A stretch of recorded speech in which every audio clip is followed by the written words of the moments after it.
dresses made, all lined up in the classroom. At last, Maddie sat up in bed and pressed her forehead tight in her hands and really thought. और उसने उन चमकदार 100 dresses जो कक्षा में एक line में टंगी हुई थी के बारे में भी सोचा। अंततः मैडी उठकर अपने बेड पर बैठ गई और उसने माथे को कसकर दोनों हाथों से दबाया और सच में सोचने लगी। This was the hardest thinking she had ever done.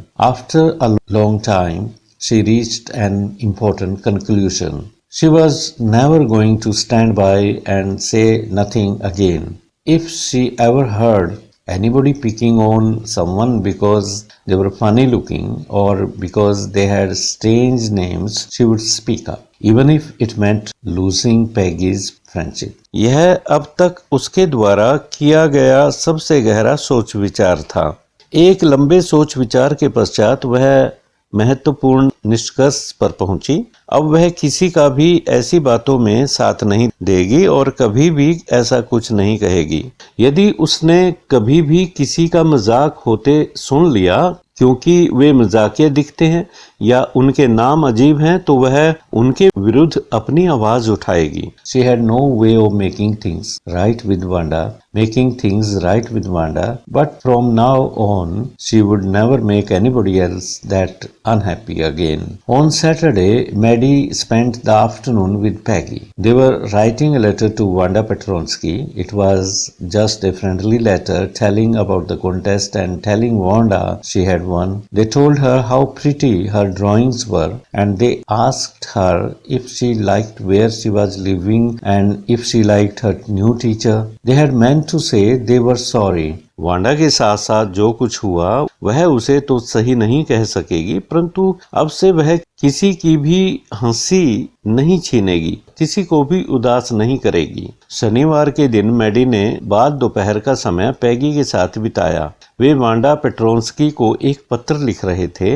वह एक दोस्ताना पत्र था जिसमें वे वांडा को प्रतियोगिता के बारे में जानकारी देना चाह रहे थे और उसे यह भी बताना चाहते थे कि प्रतियोगिता को उसी ने ही जीता था। उन्होंने पत्र में लिखा कि उसकी सभी ड्राइंग्स बहुत सुंदर थी और उन्होंने मैडी से पूछा कि जहां अब वो रह रही थी कि क्या वह स्थान उसे पसंद था और क्या उसे उसकी नई अध्यापिका पसंद थी।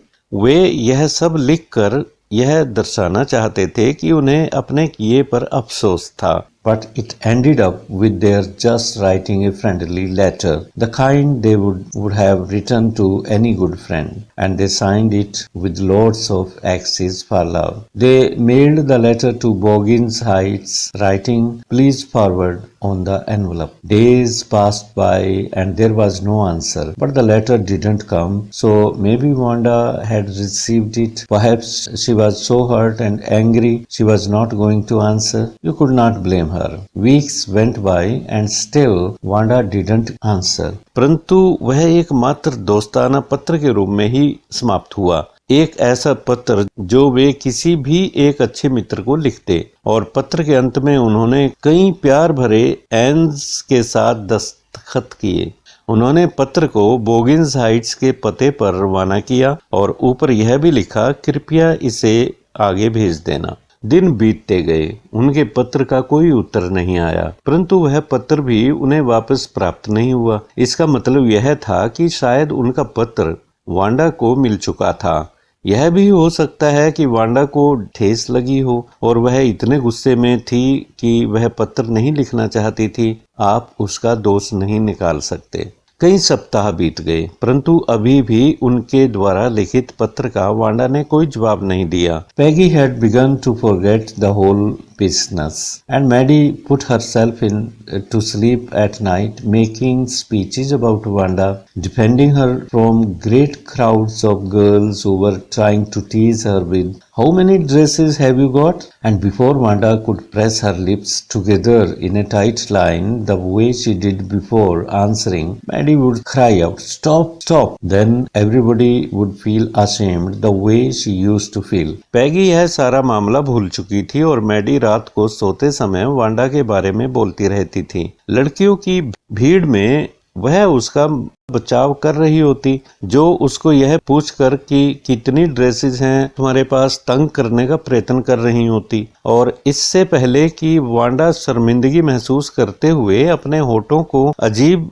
ढंग से भींच लेती, जैसे कि वह उत्तर देने से पहले किया करती थी, तो मैडी चिल्लाकर कहती, बंद करो। उसके पश्चात सभी लड़कियां शर्मिंदा महसूस करने लग जाती, जैसे वह किया करती थी। Now it was Christmas time and there was snow on the ground, Christmas bells and small trees, and a small tree decorated the classroom. On the last day of school before the holidays, the teacher showed the class a letter she had received from that morning. You remember Wanda Petronsky, the gifted little artist who won the drawing contest? Well, she has written me, and I am glad to know where she lives, because now I can send her medal. अब Christmas त्योहार का समय था। धरती पर बर्फ ही बर्फ थी। क्रिसमस की घंटियों और एक छोटे से वृक्ष के साथ क्लासरूम को सजाया गया था। छुट्टियों से पहले के अंतिम दिवस पर अध्यापिका ने क्लास को एक पत्र दिखाया जो उन्हें उसी दिन की सुबह को प्राप्त हुआ था। आपको वांडा पेट्रोंस्की की याद है? वही प्रतिभाशाली छोटी सी कलाकार लड़की, वह जिसने ड्राइंग प्रतियोगिता जीती थी। अच्छा, तो उसने मुझे एक पत्र लिखा है और मुझे यह जानकर प्रसन्नता है कि मुझे पता चल गया है कि वह कहाँ रहती है और मैं अब उसका मेडल उसके पास भेज सकती हूँ। I want to read her letter to you. The class sat up with a sudden interest and listened intently. Dear Miss Mason, how are you? And room 13, please tell the girls they can keep those 100 dresses because in my new house I have 100 new ones all lined up in my closet. I would like that girl Peggy to have the drawing of the green dress with the red trimming and her friend Maddie to have the blue one. For Christmas I miss that school and my new teacher does not equalize with you. मैं तुम्हारे सामने उसका वह पत्र पढ़ना चाहूंगी। कक्षा अचानक दिलचस्पी महसूस करते हुए बैठ गई और ध्यान से सुनने लगी। प्रिय मिस मैसन, आप कैसी हो और कमरा नंबर 13 कैसा है? कृपया लड़कियों को कह देना कि उन सभी 100 ड्रेसेस को वे रख सकती हैं, क्योंकि मेरे नए घर में मेरे पास 100 नई ड्रेसेस हैं। सभी मेरी अलमारी में एक पंक्ति में लगी हुई। मैं उस पैगी नाम की लड़की को हरे रंग की ड्रेस जिसमें लाल रंग की झालर लगी हुई है देना पसंद करूंगी और उसकी मित्र मैडी को वह नीले रंग वाली ड्रेस। क्रिसमस के समय में मैं अपने स्कूल की याद करती हूँ और मेरी नई अध्यापिका आपके जैसी नहीं है। Merry Christmas to you and everybody, yours truly Wanda Petronski. आपको और सभी को क्रिसमस की बधाई। सचमुच आपकी Wanda Petronsky. On the way home from school, Maddie and Peggy had their drawings very carefully. All the houses had wreaths and holly in the windows. Outside the grocery store, hundreds of Christmas trees were stacked. School से वापस घर आते समय Maddie और पैगी ने अपनी कलाकृतियां सावधानी पूर्वक पकड़ी हुई थी। सभी घरों की खिड़कियां फूलों की मालाओं और सदाबहार के फूलों से सजी हुई थीं। परचून की दुकानों के बाहर सैकड़ों क्रिसमस वृक्षों के ढेर लगे हुए थे। And in window candy, peppermint sticks and cornucopias of shiny transparent paper were strung. The air smelled like Christmas and lights shining everywhere reflected different colors on the snow. और खिड़कियों में कैंडी, पेपरमिंट की sticks और अत्यधिक मात्रा में चमकीली एवं पारदर्शी पेपर टंगे हुए थे। वायु में चारों ओर क्रिसमस की सुगंध फैली हुई थी और भिन्न भिन्न रंग बर्फ में परावर्तित हो रहे थे। Boy, said Peggy, this shows she really likes us. It shows she got our letter and this is her way of saying that everything is all right, and that's that. I hope so, said Maddie sadly. She felt sad because she knew she would never see the little tight-lipped Polish girl again and couldn't ever really make things right between them. पैगी ने Maddie को कहा, लड़के, इससे यह पता चलता है कि वह वास्तव में हमें पसंद करती थी। इससे यह भी पता चलता है कि उसे हमारा पत्र मिल गया था और यह उसका कहने का तरीका है कि सब कुछ ठीक है, बस यही बात है। मैडी ने उदासी प्रकट करते हुए कहा, मुझे भी यही उम्मीद है। मैडी इसलिए उदास थी कि वह अब उस चुप रहने वाली पोलैंड की लड़की को दोबारा मिल नहीं पाएगी और वास्तव में जो कुछ भी उनके बीच घटित हुआ उसे सही नहीं कर पाएगी। She went home and she pinned her drawing over a torn place in the pink flowered wallpaper in the bedroom. The shabby room came alive from the brilliancy of the colors. Maddie sat down on her bed and looked at the drawing. She had stood by and said nothing, but Wanda had been nice to her anyway. वह अपने घर चली गई और उसने चित्र को अपने बेडरूम में फटे हुए गुलाबी रंग के वॉलपेपर के स्थान पर लगा दिया। वह भद्दा सा दिखने वाला कमरा रंगों की शानदार चमक दमक से सजीव दिखने लगा। मैडी अपने बेड पर बैठ गई और तस्वीर को देखने लगी। वह देखती रही, बिल्कुल चुपचाप, बिना कुछ कहे। वह सोच रही थी कि इतना कुछ होने के बावजूद भी वांडा उनके प्रति अच्छी थी। Tears blurred her eyes and she gazed for a long time at the picture. Then hastily she rubbed her eyes and studied it intently. The colors in the dress were so vivid that she had scarcely noticed the face and head of the drawing. But it looked like her, Maddie. It really looked like her own mouth. Why it really looked like her own self?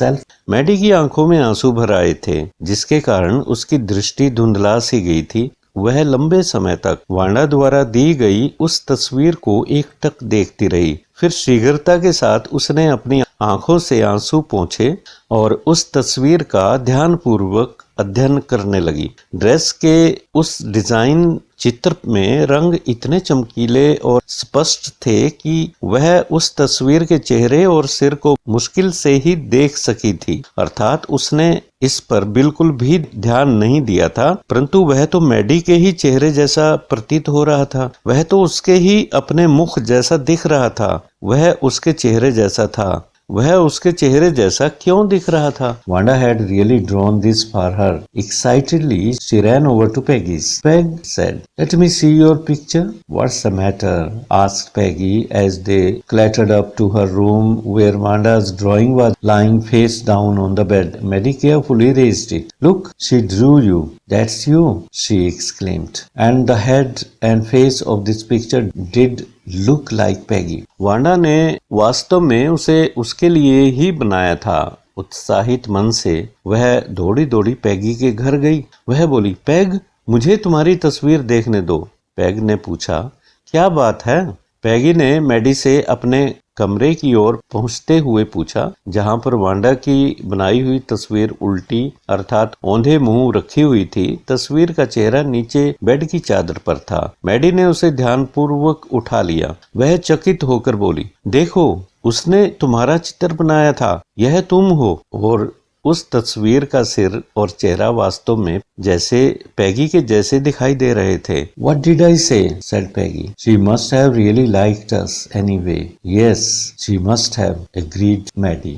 And she blinked away the tears that came every time she thought of Wanda standing alone in that sunny spot in the schoolyard. Peggy बोली, क्या कहा था मैंने? वह अवश्य ही हमें पसंद करती थी। हाँ, अवश्य ही। मैडी ने अपनी सहमति जताई और जैसे जैसे वह वांडा के बारे में सोचती जाती, उसे स्कूल के आंगन में धूप वाले उस स्थान पर अकेली खड़े हुए देखती। Looking stolidly over at the group of laughing girls after she had walked off, after she had said, "Sure, 100 dresses, 100 of them, all lined up." उसे उन हंसती हुई लड़कियों के झुंड को मूर्खतापूर्ण ढंग से देखती हुई उसकी कल्पना करती और उसे यह कहकर सच में 100 ड्रेस सभी एक पंक्ति में जाते हुए सोचती तो बार बार उसकी आंखों में आंसू छलक आते। तो प्यारे विद्यार्थियों, this is the end of the lesson 6 100 dresses written by Eleanor Estes. तो इसके बाद किसी नए लेसन के साथ फिर हाजिर होऊंगा। तब तक के लिए नमस्कार, अलविदा, सत श्री अकाल। Thank you.